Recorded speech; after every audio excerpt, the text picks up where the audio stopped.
राम जी, तो हर साल के जैसे इस साल फिर से हम बच्चों को ले आए थे पिकनिक पे और इस बार आए थे हम रंगमंच फार्म्स। तो एंट्रेंस पे मिला ये एनर्जी ड्रिंक और फिर दीदी ने लगाया मेरे टीका, जिसको देख के मन हो गया था बिल्कुल प्रफुल्लित। आज यहाँ पे काफी सारे स्कूल आए हुए थे और ये आज का मौसम भी बड़ा ही अच्छा हो रखा था। ये थोड़ी-थोड़ी सी धुंध और ग्रीनरी ने बिल्कुल हिल स्टेशन वाला माहौल दे रखा था और बच्चों ने तो बस शुरू ही कर दिया था जाते ही अपने एडवेंचर करना। मैं आपको दिखाती हूँ कि यहाँ पे क्या-क्या चीजें हैं, बड़ी अच्छी सी अरेंजमेंट इन्होंने कर रखी थी और गए और यहाँ पे हमें एक-एक इंस्ट्रक्टर मिला हुआ था हर 30 बच्चे पे, तो हम टीचर्स हो गए थे बिल्कुल फ्री कि कहीं घूमो, कहीं फिरो। इंस्ट्रक्टर्स अपने आप बच्चों को संभाल लेंगे। तो सबसे पहले ही इन्होंने बच्चों की लाइन बनवा दी थी और पहुँचा दिया था उनको डाइनिंग टेबल के पास। डाइनिंग हॉल सिर्फ बच्चों के लिए था, तो वहाँ पे गए और सबने एंजॉय लिया ब्रेकफास्ट का और हम टीचर्स के लिए भी इन्होंने बड़ी अच्छी अरेंजमेंट कर रखी थी एक अलग हॉल में कि बैठो और निफराम होकर अपना ब्रेकफास्ट करो। आज बच्चों की चीं-चां से दूर रह के हमने भी पिकनिक का बिल्कुल आनंद लिया। गई अंदर, उठाई प्लेट और लग गई थी लाइन में और वन बाय वन मैंने सारे के सारे डिशेस चेक करी। एक ना आधे 10 से 15 आइटम यहाँ पे थे, इतने ज़्यादा ऑप्शंस इन्होंने रखे हुए थे ब्रेकफास्ट में। तो जो-जो चीज़ें मेरे को पसंद थी वो सारी रखी और जो नापसंद थी वो भी थोड़ी-सी रख ली टेस्ट करने के लिए। सारा ही ब्रेकफास्ट बड़ा ही अच्छा था। सबसे ज़्यादा लज़ीज़ तो मेरे को लगा हमारा गरमा-गरम सूजी का हलवा और वैसे भी ये प्लेट सिर्फ़ मेरी नहीं थी, इसमें उपमा का भी खाना है, तो आप लोग ये मत सोचना कि मैं इतना ज़्यादा खा लेती हूँ। और ब्रेकफ़ास्ट तो पूरा जब हो गया था, जब साथ में मेरे को मिल गई थी पीने के लिए गरमा-गरम चाय और फिर आ गई हमारी ये प्यारी टीचर्स दीपू, पूनम और लक्ष्मी। ये भी पूरा फुल मीटर खींच रही थी, देख सकते हो आप टेबल पे कि सब कुछ निपटा मारा था इन्होंने भी। और फिर टीचर्स ने भी मेरे को उलाने दे रखे थे कि मैम आप हमें तो लेते ही नहीं हो कभी भी व्लॉग में, तो आज सबके उलाने मिटाने थे, तो वन बाय वन मैं सबके पास गई और एलओआई करवाई सबसे। खाने-दाने के बाद हम टीचर्स चली गई थी अपने ये एडवेंचर वाली जगह पे, क्योंकि कितना भी फ्री छोड़ दो हमारी आदत तो है ही बच्चों को मॉनिटर करते रहने की और ये रामरती दीदी ने भी बड़ा ही साथ दिया था। बोली मैम आप घूमो, मैं हूँ आपके बच्चों के साथ। काफ़ी बड़े एरिया में ये फार्म बनाया हुआ था कि कितने भी हज़ारों बच्चे या कितने भी गिनती में स्कूल आ जाओ, कोई भीड़-भाड़ का तो चक्कर ही नहीं है। बहुत सारे स्कूल सेम डे यहाँ पे आए हैं, तो उसी चक्कर में बच्चों को काफ़ी देर तक यहाँ पे लाइन में खड़ा होना पड़ रहा था अपने टर्न के लिए, जिसकी वज़ह से उनका हो रहा था थोड़ा-सा टाइम वेस्ट और वो ज़्यादा मस्ती नहीं कर पा रहे थे क्योंकि इंस्ट्रक्टर के साथ नहीं रहे, तो वो एक्टिविटीज़ नहीं कर सकते थे। प्यारे बच्चों ने मेरे को वहाँ पे घूमते देखा तो बुलाया और बोले कि मैम प्लीज़ आप भी एक राइड करो और इतने प्यार से बच्चे बोल रहे हैं तो मैंने भी ज़्यादा मना नहीं करी, क्योंकि अगर मना करती तो काफ़ी देर तक मेरे को वहाँ पे लाइन में लगे रहना पड़ता और रामरती दीदी ने भी मौका छोड़ा नहीं और बोली मैम चलो मैं भी आपके साथ ही चलती हूँ। तो पहले तो हमने हॉर्स राइडिंग करी और फिर कैमल राइडिंग करी।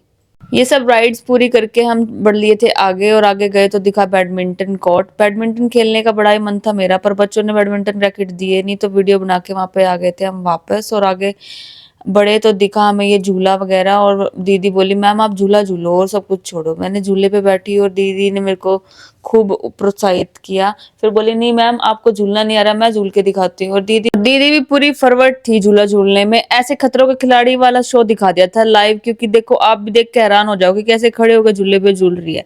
इनको ऐसे झूलते हुए मेरे को डर लग रहा था कि कहीं पैर वैर ना फिसल जाए और गिर के चोट वोट ना लग जाए। नीचे उतर के आई दीदी तो मैंने यही बात बोली और बात सुन के बोली हंसती हुई कि मैम ऐसे नहीं गिरने वाली, मैंने बहुत झूले झूले हैं। फार्म में घूमते घूमते मैं जब आगे बढ़ी तो मेरी नजर गई इस मिनी ट्रैक्टर पे और ये बच्चे छोटी सी ट्रॉली में बैठ कर इतने खुश हो रहे थे जैसे पता नहीं क्या जहाज में बैठ गए हों। मतलब ये बेचारे शहरी बच्चे भी बहुत सारी चीजें मिस कर देते हैं शहर में रहते हुए।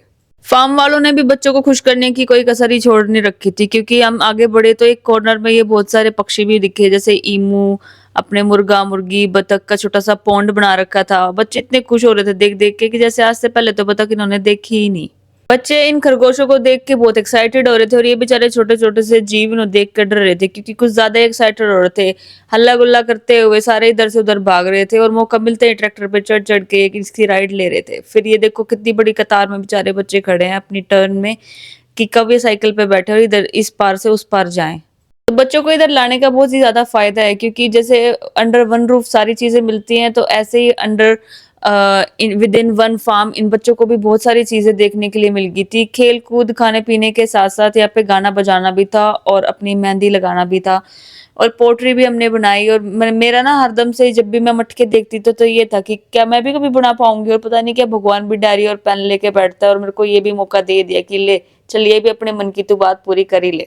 और उपमा को दिख गई थी मेहंदी वाली और बिना मौके छुके उपमा बैठ गई थी और लगवाने शुरू कर दी थी इसने मेहंदी। और ये दीदी भी इतनी फॉरवर्ड थी ना कि 2 मिनट के अंदर अंदर ऐसे हाथ भर दिया था, मतलब एक बात तो पूरी हुई नहीं, उससे पहले ये बोली जाओ मैडम अपना हाथ लेकर चली जाओ और दूसरी न बैठा दो क्योंकि आपकी गई है मेहंदी लाग।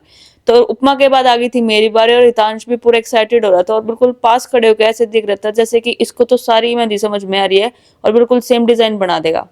इतनी घुमाई फिराई के बाद सुबह जो ब्रेकफास्ट किया था मैंने हैवी सा प्लेट भर के, वो हो गया था डाइजेस्ट और अब लग गई थी भूख। तो बिना देर करे मैंने और उपमा ने जहां से खुशबू आ रही थी उसी तरफ बढ़ते गए और बड़ा ही लजीज खाना जाके हमने एंजॉय लिया। मेरी कुछ एक पिछली वीडियोस देख के कुछ टीचर्स को ये था कि मैं ना बस दिखाने के लिए रोटी बनाती हूँ, बाकी मेरे को आते नहीं है बाजरे की रोटी बनाने। तो बोली मैम लो आज आपको हम टेस्ट करते हैं, और बैठा दी थी उन्होंने मैं चूल्हे के सामने कि ले मैं गोल गोल रोटी बना के दिखाओ। और फिर क्या था, फिर मैंने भी बना दी और भगवान की दया से ठीक ठाक बन गई थी, मेरी बेइज्जती होने से बच गई थी। तो मैंने बना दी थी चूल्हे पे रोटी और इन दीदी ने कर दी थी मेरी हेल्प, करी मैंने मैडम को सर्व। और उपमा भी राजी हो गई थी क्योंकि वही थी लजीज खाना खाने वाली। इतने मस्ती भरे दिन के बाद अब टाइम हो गया था अपने स्कूल वापस लौटने का। तो बज गए थे 3 और हमें 3:30 तक इकट्ठा होने के लिए बोला था। मेरी क्लास के प्यारे बच्चे मिले और उन्होंने मेरे को बताया कि मैम हमने ज्यादा कोई एक्टिविटी तो देखी नहीं क्योंकि ज्यादातर टाइम हमारा लाइन में खड़े रहने में ही वेस्ट हो गया है। तो बिना देर करे मैंने बच्चों को दिखाया ये कठपुतली का खेल जादू, और फिर मैंने बिठाया उनको जिप लाइन पे क्योंकि सारा का सारा ये फार्म खाली हो चुका था और अब बड़ी जल्दी से हमारी टर्न आ गई थी। बिना देर करे फिर जिप लाइन के बाद में उनको ले गई थी साइकिलिंग के लिए और सारे बच्चे बड़े ही खुश हो गए थे। और उनकी इस खुशी को देख के मेरा तो दिन पूरा हो गया था क्योंकि मैं ट्रिप पे लेके आऊं बच्चों को और मेरे खुद के बच्चे खुश ना हो तो कैसे ही ट्रिप पे आना और क्या ही पूरे होना। तो आज तक बस सुना ही था कि बच्चे कभी थकते ही नहीं है, पर आज देख भी लिया है क्योंकि पूरे दिन की कूद फान के बाद भी ये बच्चे स्विमिंग पूल में स्विमिंग कर रहे थे और बोले मैम वीडियो बनाओगे तो ही बाहर आएंगे। तो मैंने इनकी वीडियो बना ली। तो आज के लिए बस इतना ही, मिलते हैं अगले व्लॉग में। जय श्री श्याम।